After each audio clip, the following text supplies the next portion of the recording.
साथियों नमस्कार। साथियों, कल के वीडियो में हमने आपको बताया था कि किस तरह से आसिम मुनीर परेशान है कि कैसे भी डोनाल्ड चौधरी के साथ एक मीटिंग हो जाए, जिसमें आसिम मुनीर को सफलता मिल चुकी है। इन दोनों की मीटिंग हो चुकी है, लेकिन मीटिंग किसी सीक्रेट तरीके से हुई है। ना तो इसकी कोई वीडियो आया है, ना इसकी कोई फोटो आई है, और ना ही इसके बारे में कोई कंफर्मेशन हुआ है कि मीटिंग, मतलब कह तो रहे हैं कि मीटिंग हुई है, बातचीत हुई है, सारा कुछ है, लेकिन कोई ऐसा प्रूफ नहीं है जिससे पता चले मीटिंग हुई है। ऐसी क्या बात हुई है, ऐसी क्या सीक्रेट मीटिंग हुई है, इन सब का एक विश्लेषण हम अभी करेंगे। लेकिन उन सबसे पहले मैं आपसे एक बात कह दूं कि कुछ लोगों का कहना यह है कि हमारे वीडियोस का नोटिफिकेशन उनके पास 1 या 2 दिन बाद पहुंच रहा है। कुछ लोगों का कहना है कि भाई यूट्यूब ने ऐसी व्यवस्था कर दी है कोई। तो भाई मुझे इसके बारे में पता नहीं है। आप सभी से दरख्वास्त है कि जो बेल आइकन होता है नोटिफिकेशन वाला, उसे आप दबा लें, जिससे कि वीडियो का नोटिफिकेशन आपके पास तुरंत पहुंचे। ठीक है, आइए आगे बढ़ते हैं और देखते हैं कि क्या क्या हुआ है। सबसे पहले तो जो ये आसिम मुनीर नाम का फील्ड मार्शल है, ये पिछले 5-6 दिन से पाकिस्तान में टिका हुआ था और हर संभव प्रयास कर रहा था कि कैसे भी डोनाल्ड चौधरी से इसकी मीटिंग हो जाए। इसके लिए इसने वहां पर हर तरीके की अपनी जो है प्रैक्टिसेस को फॉलो किया कि कैसे भी मुलाकात हो, और कहीं ना कहीं ट्रंप का भी मन था इससे मिलने का। अब साहब बताया ये जा रहा है कि ये जो मीटिंग हुई है, इसको करवाया है एक व्यक्ति ने, जिसका नाम है साजिद तर्रार। साजिद तर्रा नाम का ये व्यक्ति एक पाकिस्तानी है और अमेरिका में रह करके वहां पर बिजनेस वगैरह करता है, और जो ट्रम्प की रिपब्लिकन पार्टी है उससे भी जुड़ा हुआ है। उस पार्टी के लिए ये इस्लामिक वोट्स का अरेंजमेंट करता है और लोगों को कैसे भी करके मैनिपुलेट करता है कि रिपब्लिकन पार्टी के लिए वोट करें, मतलब उनकी पार्टी के कार्यकर्ता टाइप का समझ लीजिए। तो बताते हैं कि इसने एक पूरी मीडिएशन करी है, जो दलालीपना नहीं होता वो काम इसने किया है कि कैसे भी करके मुनीर और डोनाल्ड चौधरी की मुलाकात हो जाए। आखिरकार ये मुलाकात हुई, और मुलाकात के बाद जो खबरें आ रही हैं, उन खबरों के बाद ये पता चल रहा है कि इस समय अमेरिका की और पाकिस्तान की एक अच्छी खासी जुगलबंदी चल रही है। अमेरिका को पता है कि उसे पाकिस्तान की जरूरत है, और पाकिस्तान के आसिम मुनीर को पता है कि आसिम मुनीर को पर्सनली अमेरिका की जरूरत है। आसिम मुनीर अमेरिका से मिलने के लिए इतना ज्यादा बेताब क्यों था, बावजूद इसके कि पाकिस्तान में तो उसके खिलाफ प्रोटेस्ट हो ही रहे हैं, अमेरिका में भी उसके खिलाफ प्रोटेस्ट हो रहे हैं, और मैं पिछले वीडियोस में बता चुका हूं। तो आसिम मुनीर अमेरिका से, या कहें कि डोनाल्ड ट्रंप से, इसलिए मिलना चाह रहा था ताकि मिलने के बाद में जब पूरी दुनिया में चर्चा होगी कि देखो आर्मी के फील्ड मार्शल के साथ ट्रंप मिल रहे हैं, तो पाकिस्तानियों का एक लोकल ईगो जो होता है वो सेटिस्फाई हो जाएगा। उनको भी लगेगा कि उनके ये आसिम मुनीर ने कुछ तो ऐसा किया है कि डोनाल्ड ट्रंप ने मिलने के लिए बुलाया है। अब पाकिस्तानी ये थोड़ी कहेंगे कि वो परेशान है मिलने के लिए, आसिम मुनीर डोनाल्ड ट्रंप ने जैसे तैसे टाइम दिया है। पाकिस्तानी तो ये कहेंगे कि डोनाल्ड ट्रंप ने मिलने के लिए बुलाया है। यही नैरेटिव चलाया जाएगा। मैं आपको बता चुका हूं कि सारा खेल नैरेटिव का है। तो पाकिस्तानियों में एक लोकल लेवल पे उनका ईगो सेटिस्फाई हो जाएगा कि हाँ, उन्हें अपने मिलिट्री के जनरल के साथ रहना है, फील्ड मार्शल के साथ रहना है, और वो जो कर रहा है ठीक कर रहा है। तो उसकी जो सत्ता जाते जाते बच रही है, वो सत्ता भी बच जाएगी, और अमेरिका उसे सपोर्ट भी कर सकता है, जिससे कि वो पाकिस्तान का प्रेसिडेंट बन सके, ठीक उसी प्रकार से जैसे जो परवेज मुशर्रफ था वो बना था। आप याद कीजिए, जो लोग थोड़े पुराने हैं उन्हें पता होगा कि परवेज मुशर्रफ भी इसी तरह से आसिम मुनीर की तरह अपनी कहानी गढ़ रहा था। करते करते वो फिर बाद में पाकिस्तान की सत्ता का सुप्रीम बन जाता है, और जैसे ही वो सुप्रीम बनता है उसके बाद किस तरह से वो भारत के प्रति जहर उगलता है हम सब ने देखा है। किस तरह से भारत को कारगिल में धकेला जाता है हम सब ने देखा है। ये पाकिस्तान के जितने भी हाई ऑफिशियल्स होते हैं, इनको अपनी सत्ता बनाए रखने के लिए दो चीजें करनी होती हैं। एक तो अपने देश में ये नैरेटिव सेट करना होता है, पाकिस्तान में नैरेटिव सेट करना होता है कि हमें भारत से लड़ना है, और देखो हम सक्सेसफुली लड़ रहे हैं। तो जो भी सत्ता में बैठा होता है उसे दिखाना होता है कि भारत के खिलाफ लड़ रहा है और सक्सेसफुल है। दूसरा, इन्हें अपना एक ऐसा आका पकड़ना पड़ता है जो इनको पैसे देता रहे, समय समय पर 50-100 रुपए देता रहे। कभी ये चाइना को पकड़ते हैं, कभी ये अमेरिका को पकड़ते हैं।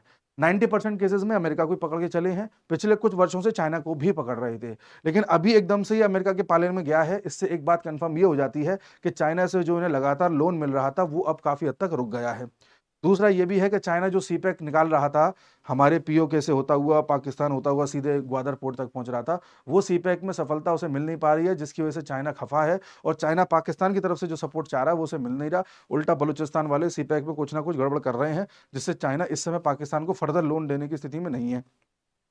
पाकिस्तान को अभी एक ऐसा आका चाहिए जो उसको हथियार, पैसा और एक एश्योरिटी देता रहे कि हाँ, पाकिस्तान में कुछ भी जो है टूट फूट नहीं होगी। ऐसी स्थिति में आसिम मुनीर को लग रहा है कि अमेरिका उसके काम आ सकता है, इसलिए वो दौड़ा दौड़ा अमेरिका गया, और कैसे भी करके ट्रंप के साथ उसने मीटिंग फिक्स कराई, चाहे दलालों के जरिए कराई, चाहे कैसे भी कराई। ये तो हो गया पार्ट नंबर 1। अब कहानी का पार्ट नंबर 2 देखिए। जो ये मूर्ख पाकिस्तानी हैं, उनको ये बताइएगा कभी आपका मौका मिले तो, कि तुम्हारा जनरल किस तरह से 5-6 दिन से अमेरिका में पड़ा हुआ है, तब जाके उसकी जैसे तैसे मीटिंग हुई है। और मीटिंग भी ऐसी, चलो व्हाइट हाउस में तू मिल भी आया तो एक भी फोटो नहीं, एक भी वीडियो नहीं, कुछ नहीं, यानी कि तेरी लीस्ट इंपॉर्टेंस है। वरना कभी भी कोई किसी देश का एक बड़ा अध्यक्ष मिलकर ट्रम्प से मिलके आता है या अमेरिका के प्रेसिडेंट से मिलके आता है तो बकायदा ऑफिशियली फोटो आती है, वीडियो आता है, लाइव दिखाया जाता है, फिर प्रेस ब्रीफिंग होती है, फिर जॉइंट स्टेटमेंट जारी होता है।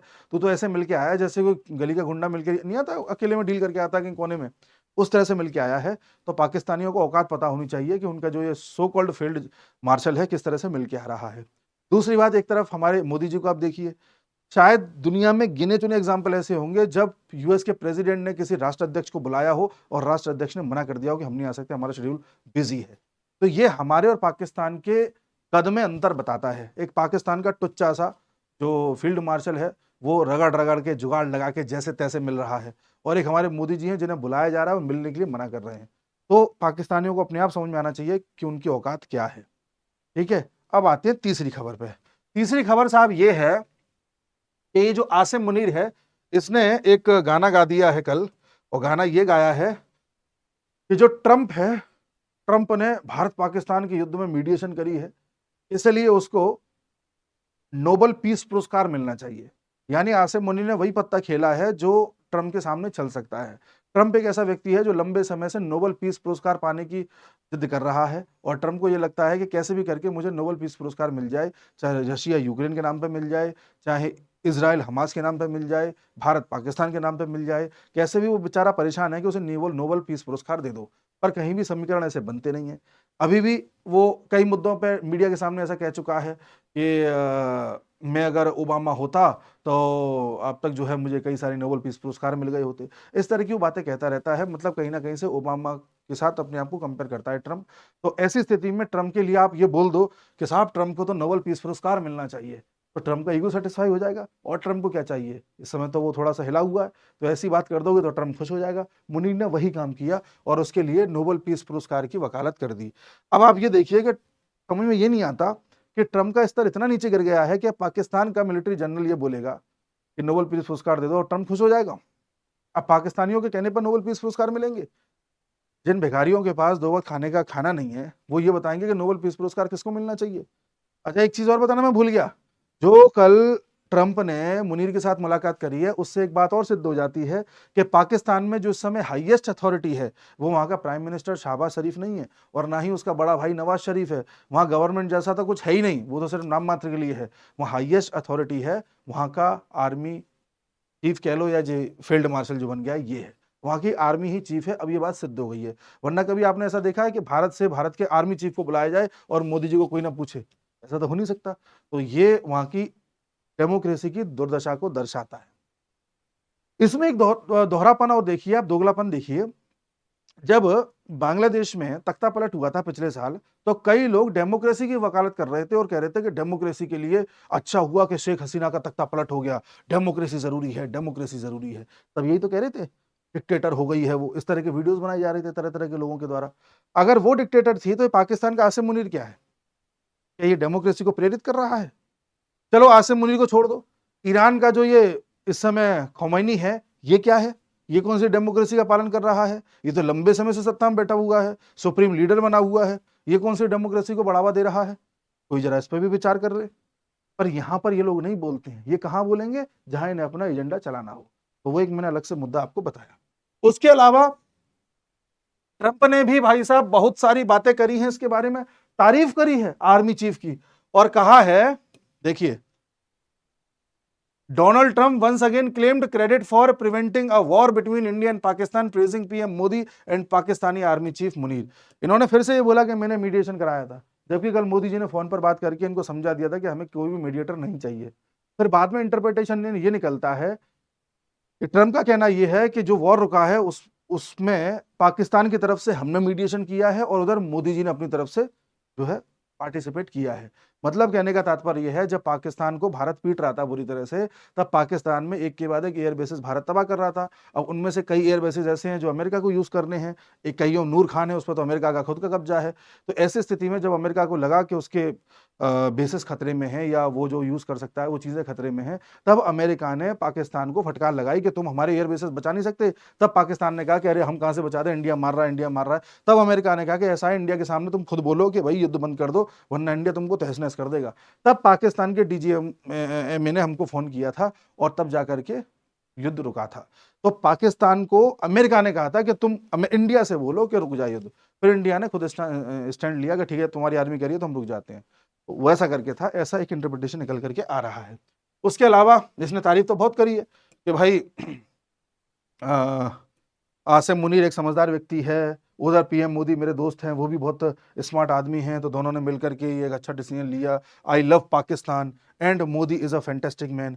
आई spoke to him last night and we will make a trade deal with Modi of India. कहा कि भाई लास्ट नाइट मैंने मोदी जी से बात करी है और हम बहुत जल्दी एक ट्रेड डील करेंगे। कुछ भी पकता है, बात करिए, ये सच है, ट्रेड डील की ऐसी कोई बात निकल के उसमें आई नहीं है। अब अगली बात ये आती है कि पाकिस्तान का जो ये फील्ड मार्शल मिलके आया है अमेरिका में डोनाल्ड चौधरी से, तो क्या ये ऐसे ही मिलके आ गया? नहीं। वॉशिंगटन डीसी की एक खास बात है, व्हाइट हाउस की एक खास बात है कि वहां पर किसी को भी मुफ्त में लंच नहीं कराया जाता। अब इसको मुफ्त में खाना खिला दिया है तो इससे वसूला बहुत कुछ जाएगा। ये इस समय बकरा था आसिम मुनीर, जिसको हलाल होने से पहले अच्छा खासा खिलाया गया है। अब इस बकरे का इस्तेमाल किया जाएगा 2-3 जगह, जो मैं बार बार आपको बता रहा हूं, जिनमें से एक जगह है ईरान। ईरान के ऊपर जिस तरह से अमेरिका इस समय बरस पड़ने की इच्छा जता रहा है, ऐसी स्थिति में पाकिस्तान के एयरबेस काम आएंगे ईरान पर हमला करने के लिए। मैं फिर कह रहा हूं कि अमेरिका अभी ईरान पर बरसेगा नहीं, पहले इजराइल ही लड़ता रहेगा, फिर अमेरिका के जो आसपास के छोटे मोटे देश हैं वहां से अलग अलग देश उड़ान भरेंगे। जब सब लोग खूब अपने इस्तेमाल कर लेंगे सब कुछ, तब उसके बाद अमेरिका आएगा। तो उस जब कई लोगों को अमेरिका लड़वा रहा होगा तो उनमें से पाकिस्तान भी एक होगा। उसके अलावा अमेरिका पाकिस्तान का उपयोग करेगा, जो ये खुरासन प्रोविंस आप देख रहे हैं, एक्चुअल में ये एक रीजन है, खुरासन रीजन बोला जाता है, जिसमें है पाकिस्तान का थोड़ा सा एरिया है, अफगानिस्तान का एरिया है, थोड़ा ईरान का है, थोड़ा तुर्कमेनिस्तान का है, थोड़ा उज्बेकिस्तान का है। तो यहाँ पर एक आईएसकेपी नाम का संगठन बना हुआ है, Islamic state of Khurasan province. ये अपने आप में एक आतंकवादी संगठन है जो अपना एक खलीफा नियुक्त करना चाहते हैं और इस्लामिक वर्ल्ड पर राज करना चाहते हैं।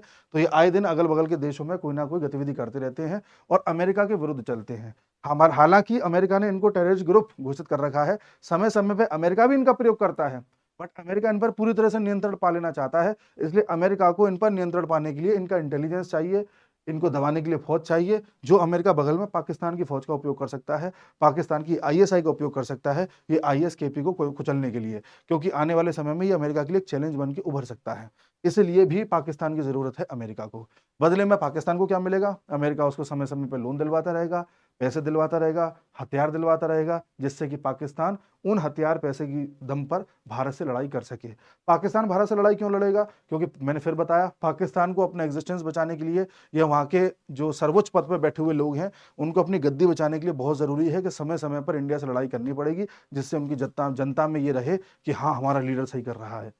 ठीक है, तो जो परवेज मुशर्रफ ने किया था राष्ट्रपति बनने के बाद, भारत में कारगिल करवाया था, वैसे मैं आपसे फिर कह रहा हूं कि जिस तरह से ये अमेरिका के डोनाल्ड चौधरी से मिलकर के आया है, उसके बाद जैसे जैसे इसे अमेरिका सपोर्ट करेगा और जैसे जैसे ईरान का मुद्दा ठंडा पड़ता जाएगा, और वैसे वैसे आप देखोगे कि इंडिया में फिर से कोई ना कोई बदतमीजी करेगा। ठीक है, अभी तो ईरान में उलझे रहेंगे ये लोग, लेकिन ये इंडिया में बदतमीजी करेगा, कारगिल 2.0 करने की कोशिश करेगा। जो अभी पहलगाम हुआ है इसको दोहराने की कोशिश करेगा, शायद दूसरे तरीके से दोहराए, लेकिन दोहराएगा जरूर, आप ये देखिएगा। तब तक ये अपने एयर बेसिस को ठीक करेगा, तब तक ये अपने हथियारों को एक्वायर करेगा, अमेरिका से जो सहायता ले सकता है वो लेगा, उसके बाद ये भारत पर टूट के बरसेगा। आप देख लीजिएगा, जब ये भारत पर टूट के बरसेगा तब ये इसका अंतिम युद्ध होगा। ये भारत पहले ही क्लियर कर चुका है अमेरिका को। इसलिए कल मोदी जी ने पहले फोन करके बता दिया कि भाई हम जो टेररिस्ट अटैक हम पर होता है, हम उसे एक अब कोई प्रॉक्सी वॉर नहीं लेते, हम उसे डायरेक्ट वॉर लेते हैं। अब अगर हम पर टेररिस्ट अटैक हुआ तो ये सीधा वॉर होगा और फिर इंडिया अपने हिसाब से निपटेगा। तो इंडिया ने पहले ही अमेरिका को संकेत दे दिया कि तुम अगर आसिम मुनीर से कोई ऐसे डील कर रहे हो कि उसे हथियारों से युक्त कर दोगे या उसको सपोर्ट करते रहोगे, तो तुम खूब कर लेना, फिर हम निपटाएंगे तो अपने तरीके से निपटाएंगे, फिर तुम ना बीच में आना, ना कोई बीच में आएगा। That is the scene. तो ये बोला गया है, what price is Pakistan field marshal Munir paying for free lunch with Trump. वहां बोला जाता है फ्री लंच किसी को नहीं कराया जाता अमेरिका में, हर किसी से कीमत वसूली जाती है। अब लाला तुमसे ऐसी कीमत वसूली जाएगी कि तुम याद रखोगे, तुम बन ओवर स्मार्ट रहे हो पर बुरी तरह से फंसोगे। ठीक है साहब, तो ये सारी बातें हैं जो मैंने आपको बताई कि किस तरह से आसिम मुनीर बनने गया था श्याणा, लेकिन ये फंस जाएगा बुरी तरह से। अमेरिका इसका ढंग से यूज करेगा, अभी तो इसे अमेरिका खूब खिलाएगा पिलाएगा, तो जो चाहिए तू ले, बस पाकिस्तान का यूज होने दे ईरान के खिलाफ, फिर ISKP के खिलाफ, तो जो चाहिए वो ले। जब पाकिस्तान इन दोनों से निपट लेगा उसके बाद पाकिस्तान निपटेगा भारत से, ऐसा अमेरिका ने पाकिस्तान से कहा होगा या पाकिस्तान को लगता होगा। और एक बार ये भारत से निपटने आ जाए बस, ये आखिरी इसका ऑपरेशन होगा, इसके बाद ये कुछ कर नहीं पाएगा, ये गारंटी है। वो होगा हमारा ऑपरेशन कंप्लीट, जो सिंदूर चल रहा है ना वो वहां जाके कंप्लीट होगा। अच्छा, इसमें एक चीज और भी है, चीज ये है कि अगर ईरान बच गया, मान लो अमेरिका इजराइल सब मिल करके भी ईरान का कुछ नहीं बिगाड़ पाए, वो बच गया, फिर बाद में ईरान पाकिस्तान को देख लेगा। तो पाकिस्तान एक शेर की सवारी करने जा रहा है, जिसके बाद ये शेर पे बैठ तो जाएगा पर ये उतर नहीं पाएगा। उतरने का मतलब है कि शेर फिर इसे खा जाएगा। तो पाकिस्तान को 2 आई से खतरा है, अगर ईरान मर गया तो इंडिया पाकिस्तान को मार देगा, और अगर ईरान बच गया तो ईरान ही मार देगा, इंडिया तक बात ही नहीं आई। इस समय टू मच फन है, एक ऐसा एक खेल खेले आया है जिसके बाद ये बचना नहीं है, इसने शेर की सवारी कर ली है। अब आप देखिएगा इसका क्या होता है। अब जो भी होगा बहुत बुरा होगा, ऐसा होगा कि किसी ने सोचा नहीं होगा। मिलते हैं अगले वीडियो में। हाँ, वो नोटिफिकेशन वाला बेल आइकन दबा लीजिएगा जिससे कि आपको टाइम पे वीडियो मिलता रहे, और कोशिश करिए कम से कम हर व्यक्ति आप में से 2 जनों से हमारा चैनल सब्सक्राइब कराएं, जिससे हमारा चैनल जल्द से जल्द आगे बढ़े और 5 लाख सब्सक्राइबर करे, और हमें और आपको सबको खुशी हो कि हमारी मेहनत रंग ला रही है। यही आप सबसे कहना है। मिलते हैं अगले वीडियो में। नमस्कार।